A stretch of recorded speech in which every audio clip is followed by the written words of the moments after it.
মুহূৰ্তৰ আন এক ডাঙৰ খবৰ পলাতক প্ৰবঞ্চক চলনাময়ী সুমি বৰা সন্দৰ্ভত ৰাজ্যৰ মুখ্যমন্ত্ৰী ডক্টৰ হিমন্ত বিশ্ব শৰ্মাৰ প্ৰতিক্ৰিয়া হিমন্ত বিশ্ব শৰ্মাৰ ফালৰ পৰা কোৱা হৈছে যে হাতত 10 লাখ টকা লৈ পলাই আছে সুমি বৰা হাতত 10 লাখ টকা লৈ পলাই আছে আৰু যেতিয়াই হোটেলৰ বিল দিবলৈ টকা নোহোৱা হ'ব তেতিয়া নিজে নিজে আহি সাৰেন্ডাৰ কৰিব তেওঁলোকে এনেধৰণে মন্তব্য প্ৰকাশ কৰিছে ৰাজ্যৰ মুখ্যমন্ত্ৰী ডক্টৰ হিমন্ত বিশ্ব শৰ্মাই এই মুহূৰ্তত জনাই আছো এই ডাঙৰ খবৰ প্ৰবঞ্চক সুমি বৰাক লৈ ডাঙৰ মন্তব্য কৰিছে ৰাজ্যৰ মুখ্যমন্ত্ৰী হিমন্ত বিশ্ব শৰ্মাই হাতত 10 লাখ টকা লৈ পলাই আছে হোটেলৰ বিল দিবলৈ টকা নোহোৱা হলে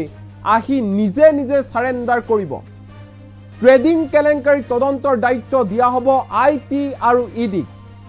প্ৰয়োজন হলে সিবিআইক অৰ্পণ কৰা হ'ব তদন্তৰ দায়িত্ব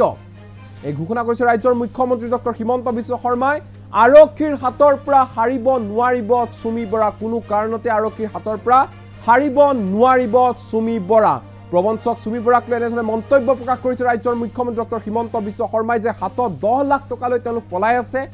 যেতিয়া হোটেলৰ বিল দিব নোৱাৰিব তেতিয়াই তেওঁলোকে নিজে নিজে আহি সাৰেন্ডাৰ কৰিব অৰ্থাৎ আত্মসমৰ্পণ কৰিব আৰু এই মুহূৰ্তত আন এটা ডাঙৰ খবৰ লৈ আহিছো বিগ ব্ৰেকিং নিউজ এই মুহূৰ্তত সিআইডি লৈ হস্তান্তৰ কৰা হৈছে বিশাল ফুকন সুমি বৰাৰ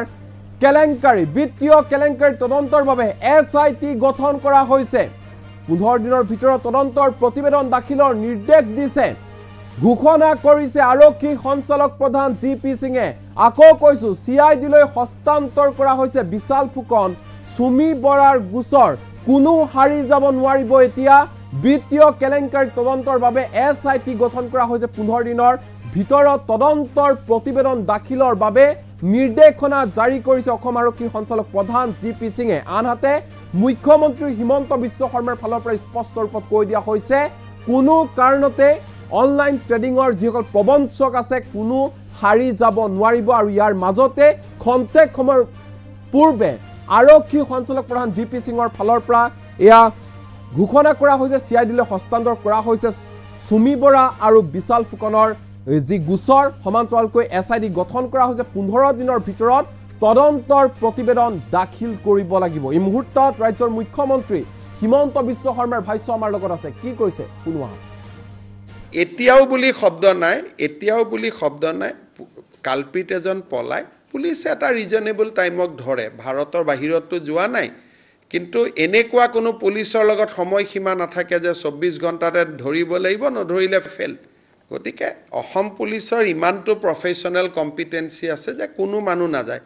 কোনোবা গৈছে 10 লাখ টকা লৈ কবাত পলাই আছে দুদিন পিছত হোটেলৰ বিল দিব পইচা নোহোৱা হ'ব নিজে নিজে আহি সাৰেন্ডাৰ কৰিব আৰু যিগৰাকী মহিলাৰ কথা কৈছে তেখেত কতো বাহিৰত ওলাই যাব নোৱাৰে হাতত দুটা টকা লৈ আছে দুদিন পিছত টকা কিটা খৰচ হ'ব নিজে নিজে পুলিচক যোগাযোগ কৰিব সাৰেন্ডাৰ কৰিব লাগে বুলি ক'ত যাব অন্তৰ্ধানটো হ'ব নোৱাৰে এতিয়াও বুলি শব্দ নাই কালপিত এজন পলাই পুলিচে এটা ৰিজনেবল টাইমক ধৰে ভাৰতৰ বাহিৰতো যোৱা নাই কিন্তু এনেকুৱা কোনো পুলিচৰ লগত সময়সীমা নাথাকে যে 24 ঘণ্টাতে ধৰিব লাগিব নধৰিলে ফেল গতিকে অসম পুলিচৰ ইমানটো প্ৰফেশনাল কম্পিটেন্সি আছে যে কোনো মানুহ নাযায় কোনোবা গৈছে 10 লাখ টকা লৈ কবাত পলাই আছে দুদিন পিছত হোটেলৰ বিল দিব পইচা নোহোৱা হ'ব নিজে নিজে আহি সাৰেন্ডাৰ কৰিব আৰু যিগৰাকী মহিলাৰ কথা কৈছে তেখেত কতো বাহিৰত ওলাই যাব নোৱাৰে হাতত দুটা টকা লৈ আছে দুদিন পিছত টকা কিটা খৰচ হ'ব নিজে নিজে পুলিচক যোগাযোগ কৰিব সাৰেন্ডাৰ কৰিব লাগে বুলি ক'ত যাব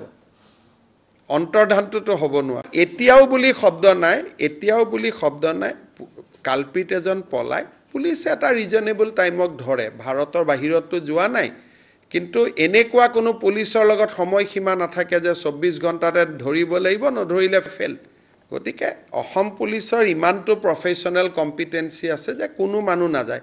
কোনোবা গৈছে 10 লাখ টকা লৈ কবাত পলাই আছে দুদিন পিছত হোটেলৰ বিল দিব পইচা নোহোৱা হ'ব নিজে নিজে আহি সাৰেন্ডাৰ কৰিব